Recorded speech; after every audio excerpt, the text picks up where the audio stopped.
Abducted Sokoto Monarch appeals for help in viral video. Police vigilante rescued 20 kidnapped victims in Kwara. 40 shops raised as traders count losses in Abuja. And on the international scene, Sudan war mediators welcome new pledges on humanitarian access.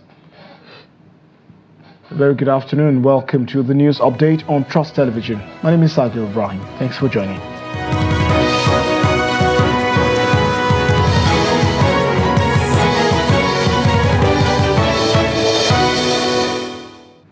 Until the news in full, the district head of Gatawa, Isa Muhammad Bawa, has pleaded for government intervention as the deadline for his ransom payment has passed. The 74-year-old monarch, who has been in captivity for 22 days, appeared in a viral video with blood-stained clothes and his hands tied behind his back. Although the video couldn't be independently verified, Aminu Boza, a member of the State House of Assembly, confirmed the monarch's identity. And resident doctors at the Federal Medical Center Asaba are demanding the unconditional release of their colleague, Dr. Ganiat Pokwola, who was kidnapped by unknown gunmen in Kaduna last year. To press their demand, the doctors staged a peaceful protest within the hospital premises. Dr. Pokwola was abducted on December 27, 2023, alongside her husband and nephew. While her husband was released earlier this year, she remains in captivity 7 months after the incident. During the protest, the resident doctors warned of a potential strike if their colleague is not freed soon. They also cautioned that the worsening security situation in the country will exacerbate the brain drain in the healthcare sector if not urgently addressed. No, coming to the hospital and getting a doctor kidnapped, a staff of that hospital kidnapped without... in short, I can't just phantom the process. I can't just phantom what she has been through for the last 7 months plus. We are joining our voices around the whole world, pleading with the press, pleading with the security agents, pleading with the Federal Institute. They should please help us secure a safe release. Remember that this is not only FMC Asaba protest. It is a protest that cuts across all institutions in the country, both federal and state institutions in the country. So it's a peaceful protest, as I've said. It can degenerate to anything because recall that she was kidnapped with her husband, who is a military personnel, but he has been released since March 2024. And our member has been in captivity since then till now, a female for that matter. So we can't imagine the torture and the pains. The security condition in the country is worsening by the day. We are not happy. Just yesterday, we got an information that some medical students were kidnapped. It seems it's getting worse, and now we are the targeted species, doctors, health workers. We are not happy about it, and we are saying enough is enough. And 20 travelers abducted by a 10-man gang on the Osiobo-Ayegunle Road in Kwara State have been rescued by local vigilantes and the police. The kidnappers, who intercepted 3 vehicles on Friday morning, forced the passengers into a nearby forest to demand ransom. While the victims were rescued later that evening, 3 sustained gunshots.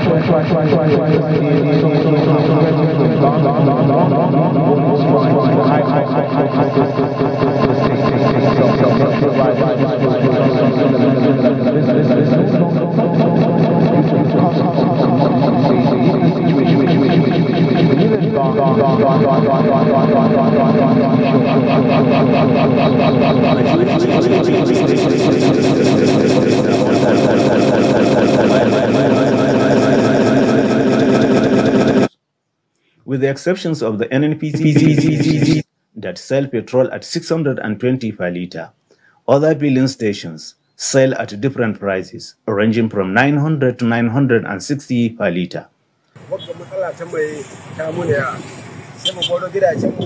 The problem of fuel is getting.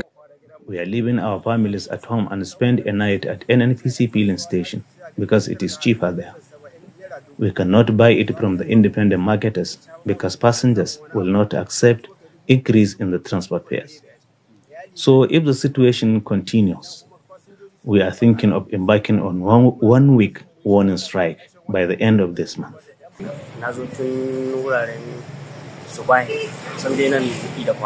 I came to the filling station immediately after early morning prayer just to get the fuel because it is only when I buy it here that I can make some gains from the business. Some of my colleagues came here around 2 a.m. yesterday, and I don't think they will get the product by 12 p.m. today.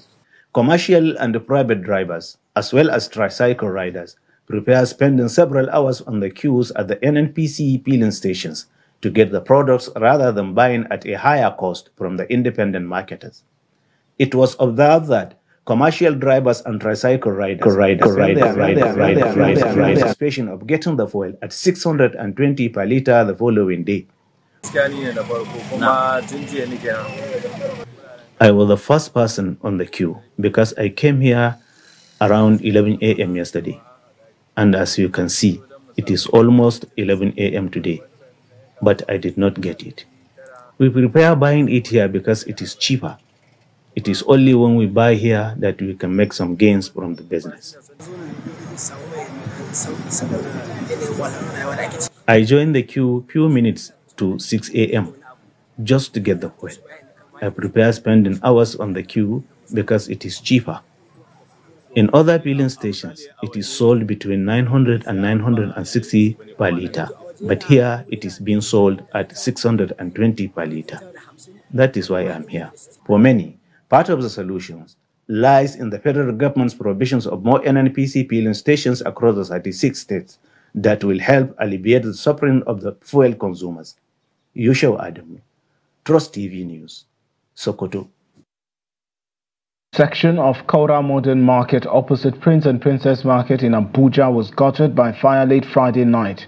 The blaze, which started around 11 p.m., destroyed 40 shops with foodstuffs and household items lost in the inferno.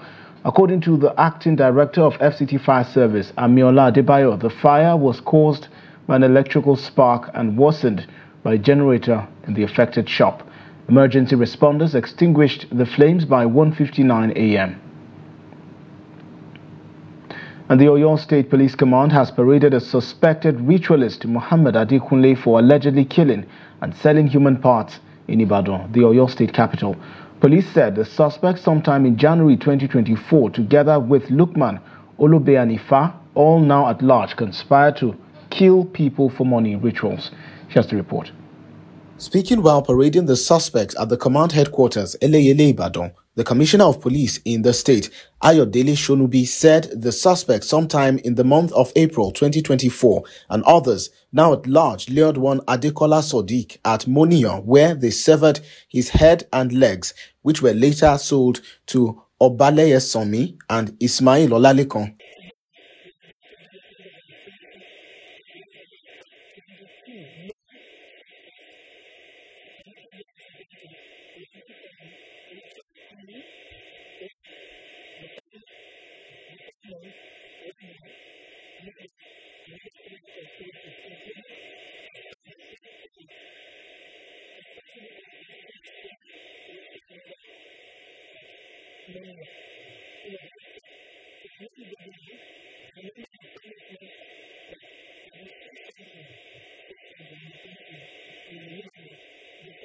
Shonubi said the suspect further confessed that on the 7th August 2024, himself and others now at large stabbed one Malik Karim to death and severed his head and leg, which were sold to one Rashidat Akonji at Oje Market for the sum of 70,000 naira.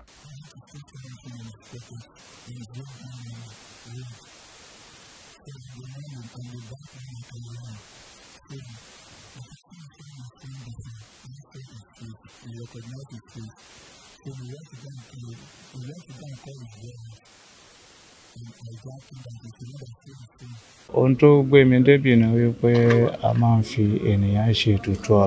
use human beings for rituals and also sell human parts to those that demand for them. I don't kill, but my house is a human abattoir. One Hamed and Muibi are the human butchers who are yet to be apprehended by the police. I started this sometime this year. Prior to this time, I have always brought clients. I pray that the government will pardon me because I will not return to this dirty job again. Shonubi, however, said the police will not relent in its efforts towards making sure that the state remains uninhabitable for crimes. Other suspects arrested by the command include armed robbers and suspected rapists, among others. Operators in the poultry industry say they have been hit by low patronage following the persistent increase in the price of birds and their feed. Poultry farmers who spoke to Trust Television in Lagos stated that old layers they were previously sold at 3,500 naira have now risen to 7,000 naira, lamenting this new price has driven away potential customers. Here's the report. The poultry industry in Nigeria is currently facing several challenges, particularly in the area of birds' feed. While many poultry farmers are struggling to purchase feeds due to volatile prices, the instability has led to increased costs being passed on to the final consumers. Given that most consumers are not experiencing any form of increase in their salaries, they are unable to keep up with the rising costs, leading to a reduction in the quantity of poultry products they consume. An economist, Oladipo Ajayi, speaks on what the federal government needs to do to support poultry farmers to enable them remain in business, the industry, and continue contributing to the economic value chain. They need constant power supply so as to be able to preserve these chickens. And at the end of the day, when they are not getting constant power supply, what it will mean is that they will have to resort into diesel, to actually using diesel. And that's actually a form of, that's actually a costlier form of actually preservation. And I think I don't also forget recently that the government has actually increased the energy cost as well. So it simply means that looking at, let's look at that from like a 67 naira to around 208 naira. So that's close to about over 200% increase. So it means that the cost of storage for them has increased by over 200%. And they need to pass this to final consumer. Stakeholders say there is a serious need for government support to revitalize poultry farms in the country, particularly those that have been forced to shut down. Meanwhile, some poultry farmers and feed sellers in Operun area of Lagos State have been speaking on the high increase in feed prices, which they say is severely impacting the industry. Challenges are much. They are so enormous because if you look at feeding, which is the number one challenges that we have, maize is not very scarce in town because most of the farmers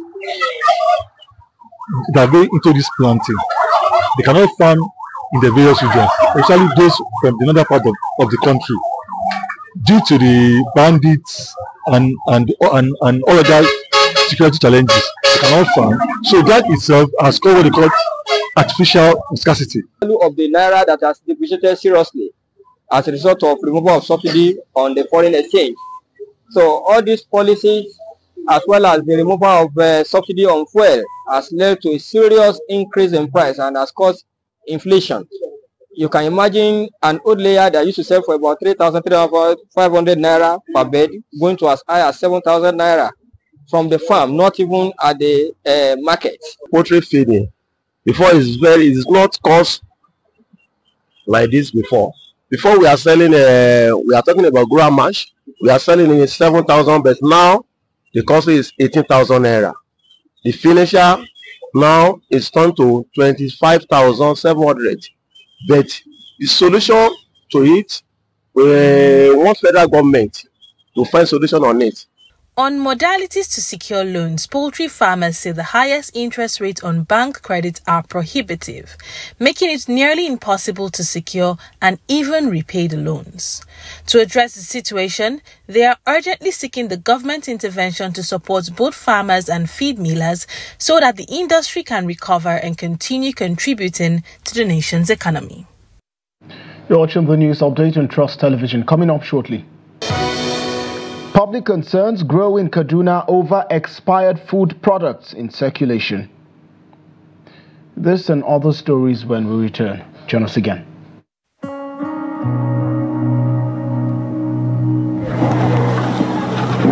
In the northwest of Nigeria, internally displaced persons find themselves trapped in deplorable conditions, struggling to survive.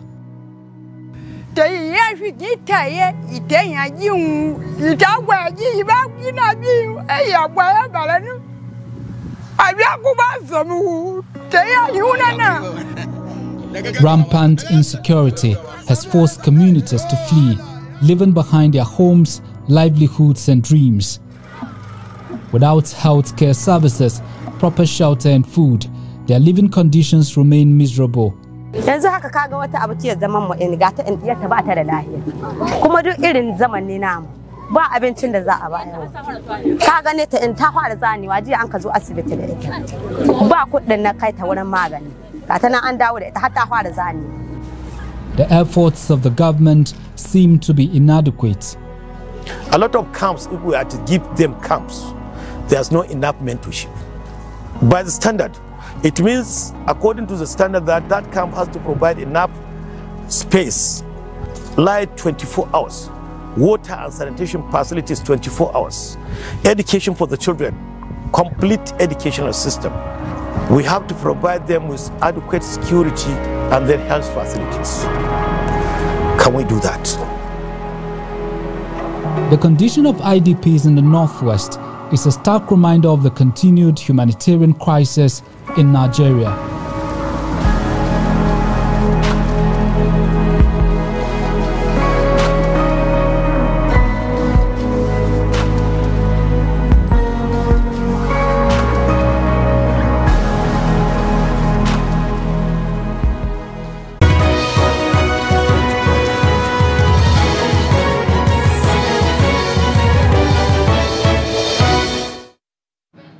Still the news update on Trust Television. Now a recap of our top stories again.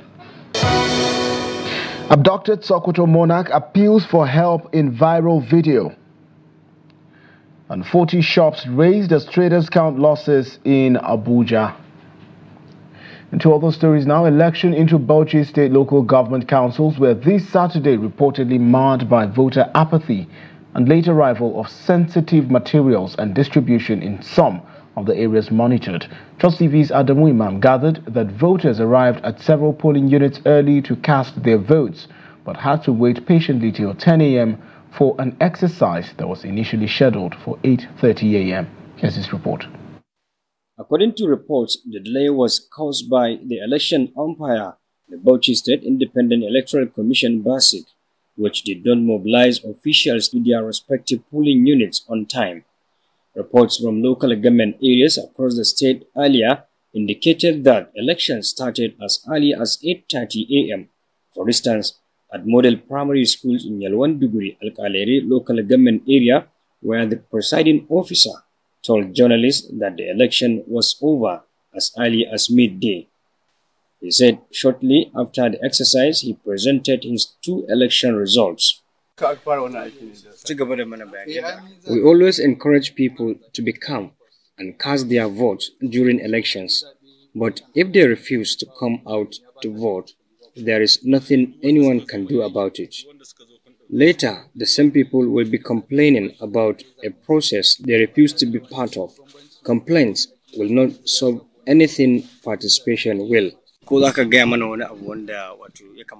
conduct of elections in this polling unit was peaceful, with no problems.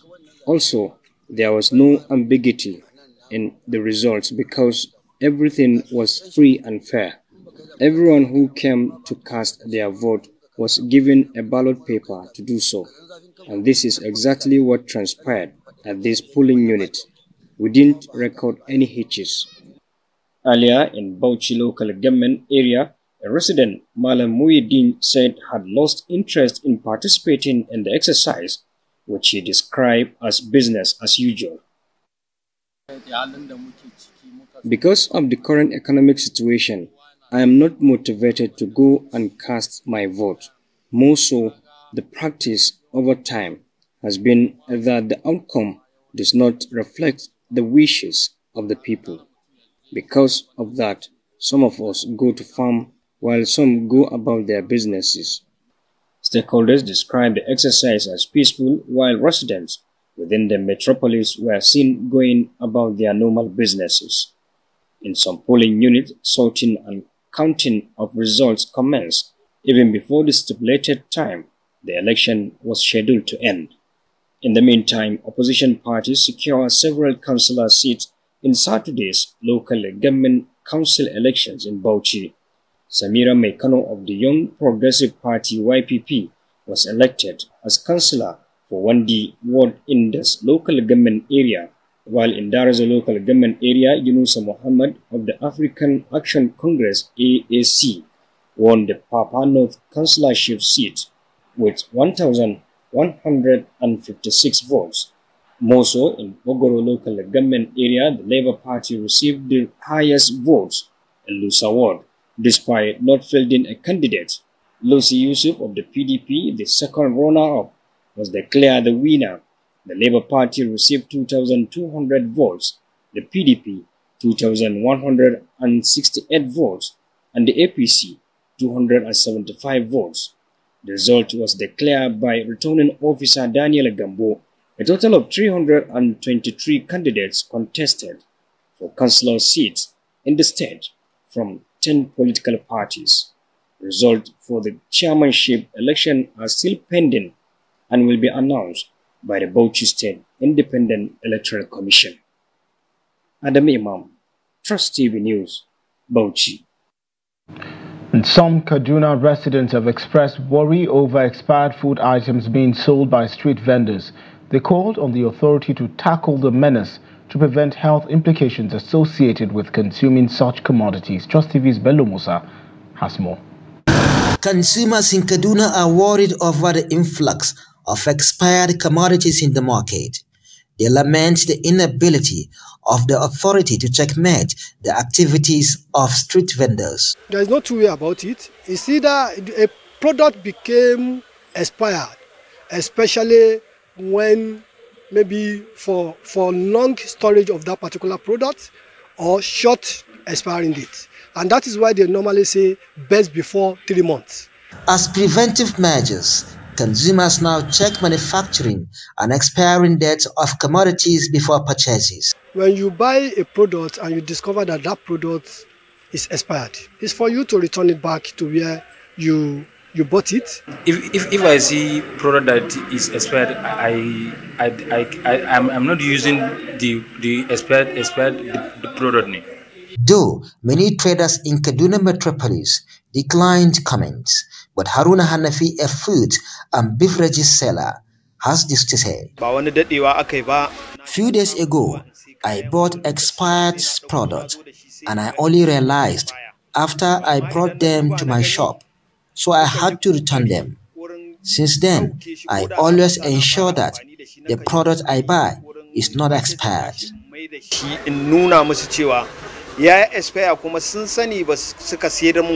Some traders allege that many big shops dispose expired goods at the end of the year at cheaper rate to avoid losses. Bello Musa, Trust TV News, Kaduna. And the stories away from Nigeria, international mediators in Sudan conflict have welcomed recent commitments by both warring factions to allow humanitarian aid into the country.